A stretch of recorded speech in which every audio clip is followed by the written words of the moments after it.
بستی ہیں اب جن کے دیکھنے کو آنکھیں ترستی ہیں۔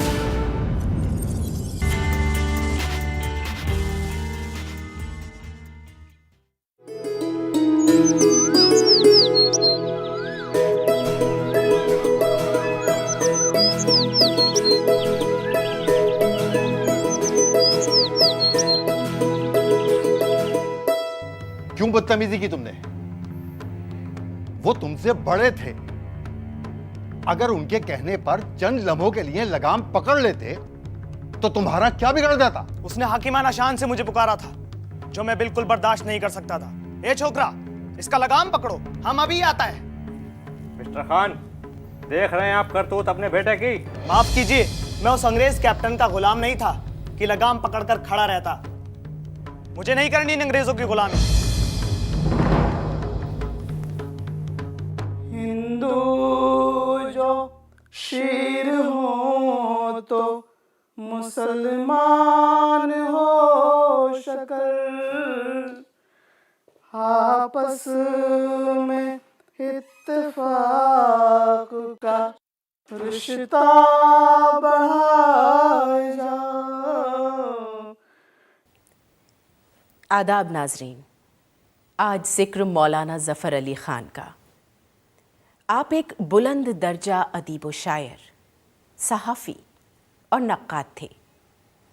آپ کے ادارتی مقالوں، شعلہ بیاں تقریروں اور شرر بار نظموں نے برطانوی سامراجیہ کو اس وقت للکارا جب اس کی سلطنت میں سورج غروب نہیں ہوتا تھا۔ تحریک سول نافرمانی کا باقاعدہ آغاز ہو چکا تھا۔ مولانا ایک جلسے سے خطاب کرنے کے لیے جالندھر جا رہے تھے کہ راستے میں گرفتار کر لیے گئے۔ آپ نے بھری عدالت میں کہا، قسم ہے جذبہ حب وطن کی بے پناہی کی، ہمارا ملک غیروں کا غلام اب رہ نہیں سکتا۔ ہمیں زندان میں بھجواؤ کہ تم سولی پہ لٹکاؤ، مگر قائم یہ انگریزی نظام اب رہ نہیں سکتا۔ آپ کے والد مولوی سراج الدین خان نے آپ کا نام خداداد خان رکھا تھا، لیکن آپ کے دادا کرم الہی خان نے آپ کا تاریخی نام نکالا تھا ظفر علی خان۔ آپ اپنے تاریخی نام سے مشہور ہوئے۔ آپ کے دادا مولوی کرم الہی خان، جنہوں نے کوٹ میرٹھ کے قریب ہی ایک نیا گاؤں کرم آباد بسایا تھا، تعلیم یافتہ اور روشن خیال شخصیت تھے۔ ظفر علی خان کے والد چونکہ بسلسلہ ملازمت شہر سے باہر رہتے تھے، اس لیے آپ نے ابتدائی تعلیم اپنے دادا مولوی کرم الہی خان کی دیکھ ریکھ میں حاصل کی۔ پھر آپ نے مشن اسکول وزیر آباد میں مڈل پاس کیا اور پٹیالہ کے مہندر کالج سے میٹرک کیا۔ مولانا شروع سے ہی بلا کے ذہین اور نقطہ رس شاعر تھے۔ فی البدی حج لکھنے میں انہیں کمال حاصل تھا۔ آپ کے دادا اور والد سر سید احمد خان کے تعلیمی مشن سے بہت متاثر تھے، اس لیے میٹرک کے بعد ظفر علی خان کو انہوں نے علی گڑھ بھیج دیا۔ یہاں سے ایف اے کرنے کے بعد ظفر علی خان کشمیر چلے گئے، جہاں ان کے والد محکمہ ڈاکوتار میں ملازم تھے۔ ظفر علی خان نے کشمیر میں ملازمت کر لی، لیکن یہاں ان کی حکام سے انبن ہو گئی، لہٰذا آپ نے ملازمت ترک کی اور واپس علی گڑھ پہنچ گئے۔ چنانچہ آپ نے ملازمت ترک کی اور دوبارہ علی گڑھ جا کر بی اے میں داخلہ لے لیا۔ یہاں علامہ Shibli Nomani, professor Morris, professor Arnold جیسی ہستیوں سے آپ کو تعلیم حاصل کرنے کا موقع ملا۔ علامہ شبلی کی غیر معمولی صلاحیت اور قابلیت نے اے ایم یو کے ماحول کو پوری طرح علمی رنگ میں رنگ دیا تھا۔ مولانا شبلی اپنے سبھی شاگردوں کی صلاحیت سے بخوبی واقف تھے، جس کی بنا پر سب کو مناسب مشورہ دیتے تھے اور حوصلہ افزائی کرتے تھے۔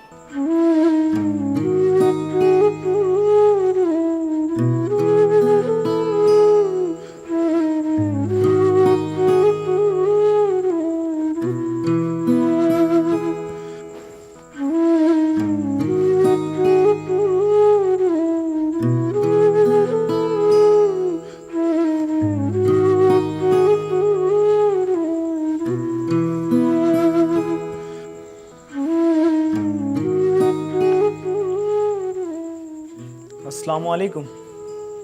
وعلیکم السلام، جیتے رہیے۔ کہیے میاں، کیا کارگزاریاں ہیں؟ تشریف رکھیے۔ آنے والے امتحان کی تیاری کر رہا ہوں اور غزل کہنے میں تباہ آزمائی بھی. میاں یا تو شاعری چھوڑ دو یا پھر غزل کی شاعری سے توبہ کر لو اور قومی مسائل پر اظہار خیال کرو. اس غلام ملک کو تم جیسے ذہین، بہادر اور باصلاحیت نوجوان کے قلم کی سخت ضرورت ہے میاں. میں آپ کے حسب حکم ملی قومی مسائل پر اپنا قلم اٹھاؤں گا. جیتے رہیے. تعلیم ختم کرنے کے بعد اور سیاسی زندگی کا باقاعدہ آغاز کرنے سے پہلے ظفر علی خان نے کچھ وقت حیدرآباد میں بھی گزارا. یہاں شبلی نعمانی کی ایما پر آپ کو افواج نظام میں لیفٹیننٹ کی نوکری مل گئی تھی. اس میں شبلی نعمانی کے ایک اور طالب علم عزیز مرزا نے ظفر علی خان کی بہت مدد کی تھی. بہت غصہ کرتے ہو میاں. نواب افسر الملک بہادر کو بھی نہیں بخشتے. کیوں؟ مجھے بہت جھلاٹ ہوتی ہے. میں انگریزوں کی نوکری نہیں کرنا چاہتا تھا، اسی لیے افواج نظام کو غنیمت جانا تھا. لیکن پتہ نہیں تھا کہ یہ ایک نمائشی ادارہ ہے. اس کمبخت انگریز ریزیڈنٹ کے اشارے کے بغیر تو یہاں ایک پتا بھی اپنی جگہ سے نہیں ہل سکتا. دراصل سبسیڈری سسٹم کے تحت نظام فوج رکھنے پر مجبور ہے. نظام صرف فوج رکھنے میں خوش ہے اور فوجی صرف خالی بیٹھ کر خود کو زنگ لگانے میں.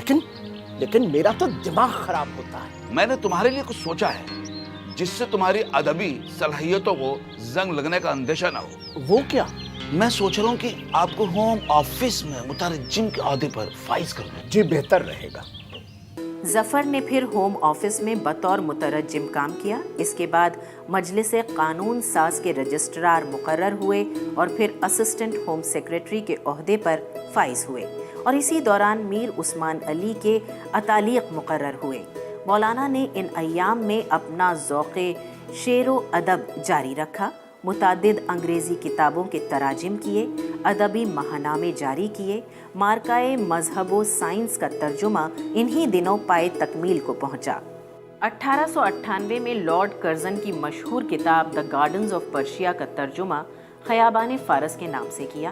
علامہ شبلی نعمانی کی کتاب الفاروق کا انگریزی ترجمہ عمر دی گریٹ کے نام سے کیا. جاپان جو اس وقت غیر معروف سا ملک تھا، 1904 میں روس جیسی طاقت سے ٹکرایا اور اس کے غرور کا سر میدان جنگ میں نیچا کر دیا. برطانوی استعمار کی زنجیروں میں جکڑے ہوئے محکوم باشندے اس واقعے سے بہت متاثر ہوئے. ظفر علی خان نے اپنی اثر پذیری کا ثبوت 4 ایکٹ اور 39 سینز کا ڈرامہ لکھ کر دیا، جنگ روس و جاپان. یہ ڈرامہ پہلے ڈیکن ریویو اور بعد میں زمیندار میں چھپا. اس کا مقصد جاپانی قوم کے جذبہ ایثار و قربانی کے حوالے سے ڈرے سہمے ہندوستانیوں کو جھنجھوڑنا تھا. حیدرآباد میں مولانا جہاں رہا کرتے تھے وہیں قریب ایک انگریز خاندان بھی مقیم تھا. ایک بار مولانا اپنے گھر میں اپنے کام میں مصروف تھے کہ انہیں شور سنائی دیا. جب مولانا گھر سے باہر نکل کے گئے تو انہوں نے دیکھا کہ مسٹر لی کا بیٹا کنویں میں گر گیا ہے اور اس کی ماں یعنی مسز لی رو رو کر اپنا برا حال کر رہی ہیں. مولانا نے آؤ دیکھا نہ تاؤ اور کنویں میں چھلانگ لگا دی اور اس انگریز بچے کو بچا کر باہر لے آئے. ماشاءاللہ، آپ تو پہلے سے نیڈر ہیں. آپ کی شہ سواری، نیزے بازی اور وہ فوجی مقابلے میں نواب افسر الملک بہادر کے سامنے میخ اکھاڑ کر داد تحسین حاصل کرنا خوب یاد آتا ہے. شکریہ. لیکن میاں، تم انگریزوں سے حد درجہ بیزار ہو، پھر بھی ایک انگریز بچے کے خاطر تم نے اپنی زندگی کو خطرے میں ڈال دیا. جناب، بیزاری اپنی جگہ ہے اور انسانی فرض اپنی جگہ. اس لڑکے کی جان بچا کر میں نے اپنا فرض ادا کیا ہے جو بطور انسان مجھ پر عائد ہوتا تھا. مولانا نے اپنی جان کو خطرے میں ڈال کر اس قوم کے فرد کی جان بچائی تھی جس کو ملک سے باہر نکالنا وہ اپنی زندگی کا مقصد مانتے تھے. ایک بار سرکاری طور پر حیدرآباد میں ایک نیم برہنہ رقص کا اہتمام کیا گیا. اختتام پر مولانا ظفر علی خان کو رقص کرنے والوں کا شکریہ ادا کرنے کے لیے کہا گیا. یہ نیم برہنہ رقص بے حیائی اور بے غیرتی کا کھلا مظاہرہ انگریزی تہذیب میں تو برداشت کیا جا سکتا ہے، اور اسے برطانیہ کی برہنہ تہذیب کا ترائے امتیاز قرار دیا جا سکتا ہے۔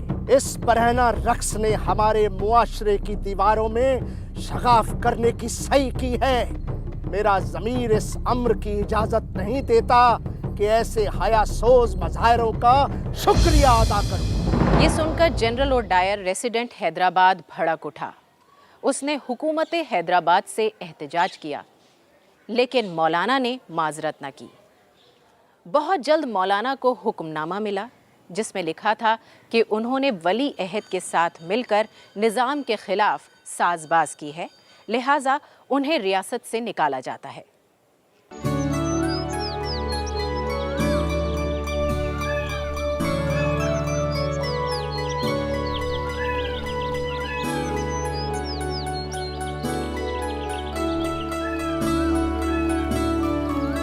صاحب یہ لیجیے، کیا ہے یہ نظام کا حکم نامہ۔ نظام کا حکم نامہ؟ یہ نظام کا نہیں بلکہ شیطان کا حکم نامہ ہے۔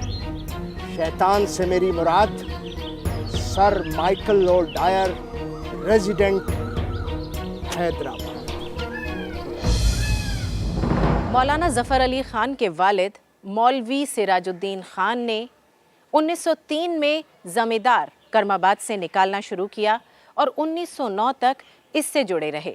پھر ان کی وفات کے بعد اس اخبار کی ذمہ داری مولانا ظفر علی کے کندھوں پر آن پڑی۔ بیٹا جی، لگ نہیں رہا کہ عمر وفا کرے گی۔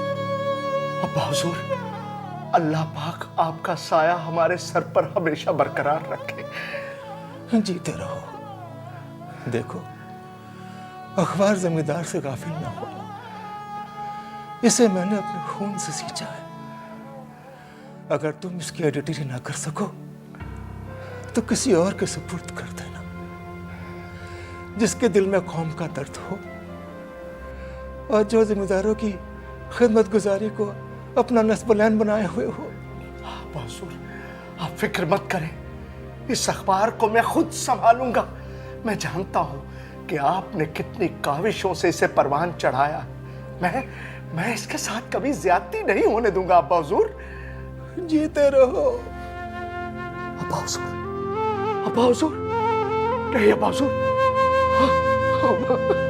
ابا حضور۔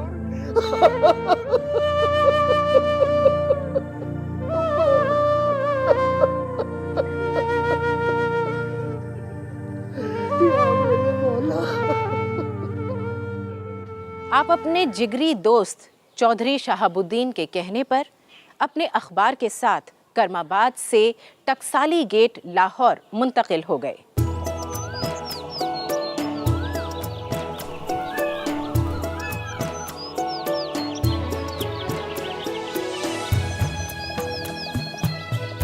السلام علیکم جناب۔ وعلیکم السلام۔ کیسے ہیں حضور؟ تشریف شکریہ شکریہ۔ حقہ ادھر سرکا دو اور چائے کا انتظام کرنے کے لیے۔ ارے کسی تکلف میں پڑنے کی ضرورت نہیں ہے۔ تکلف کیسا؟ چائے اور حقہ تو آپ پسند فرماتے ہیں۔ بجا فرمایا آپ نے۔ اس بار بڑے دنوں میں لاہور کا رخ کیا۔ بس کیا بتائیں، جب سے زمیندار سنبھالا ہے کچھ مصروفیت بڑھ گئی۔ کیا مصروفیت؟ لاہور والوں کو سب معلوم ہے، صبح 2-3 گھنٹے مضمون لکھتے ہیں، کاتب کے حوالے کرتے ہیں اور پھر شکار پہ نکل جاتے ہیں۔ کیوں؟ بجا فرماتے ہیں۔ دیکھیے، لاہور اب سیاسی، ملی، ادبی اور تہذیبی مرکز بن گیا ہے جی۔ ایسے میں آپ اپنی صلاحیتیں صرف زمیندار تک ہی محدود نہ رکھیں۔ میری مانیے، گاؤں میں بیٹھ کر آپ اپنی صلاحیتیں ضائع مت کریے۔ جی، زمیندار کو یہاں لاہور لے آئیے۔ ہاں صحیح فرماتے ہیں آپ۔ 10 مئی 1911 سے زمیندار اور پنجاب ریویو لاہور سے نکلنا شروع ہوئے۔ مولانا نے زمیندار کی پیشانی پر سورہ رعد کی 11ویں آیت کا شعری ترجمہ چھاپنا شروع کیا اور لوگوں کو دعوت عمل دی۔ خدا نے آج تک اس قوم کی حالت نہیں بدلی، نہ ہو جس کو خیال آپ اپنی حالت کے بدلنے کا۔